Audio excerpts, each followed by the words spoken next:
Contoh pribadi berintegritas di tempat kerja. Pertama, melakukan hal benar sekalipun tanpa diawasi.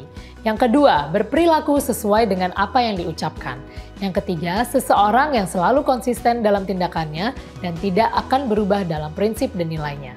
Yang keempat, menjaga profesionalitas dan tidak akan melakukan tindakan yang merugikan perusahaan atau rekan kerjanya. Yang kelima, menghormati hak-hak orang lain dan tidak akan melakukan diskriminasi. Yang keenam, menempatkan kepentingan umum di atas kepentingan pribadi atas kelompok.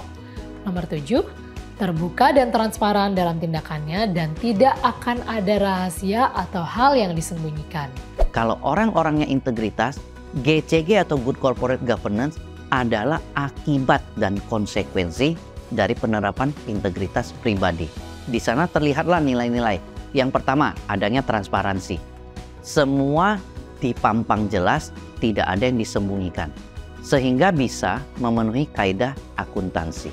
Artinya, akuntabel, bisa diukur, bisa dilihat, bisa dirasakan. Dan itu membawa ke nilai ketiga, tanggung jawab sosial perusahaan. Karena perusahaan tidak berdiri sendiri. Perusahaan berdiri di dalam ekosistem. Dan nilai keempat adalah independensi.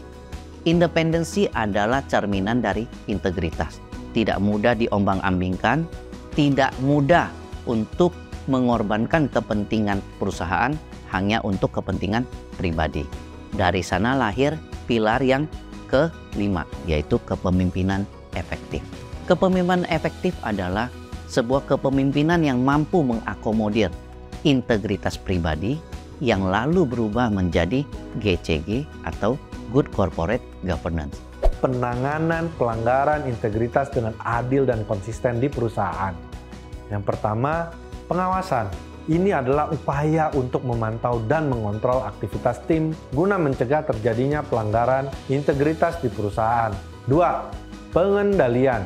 Merupakan langkah-langkah yang diambil untuk mengontrol dan mengurangi resiko terjadinya pelanggaran integritas di perusahaan. Beberapa bentuk pengendalian yang dapat dilakukan adalah pembatasan akses terhadap informasi rahasia dan data sensitif hanya pada karyawan yang berwenang, sehingga mencegah akses tidak sah. Pelaksanaan prosedur dan kebijakan yang jelas terkait etika dan integritas, serta penegakan konsekuensi bagi mereka yang melanggar. 3.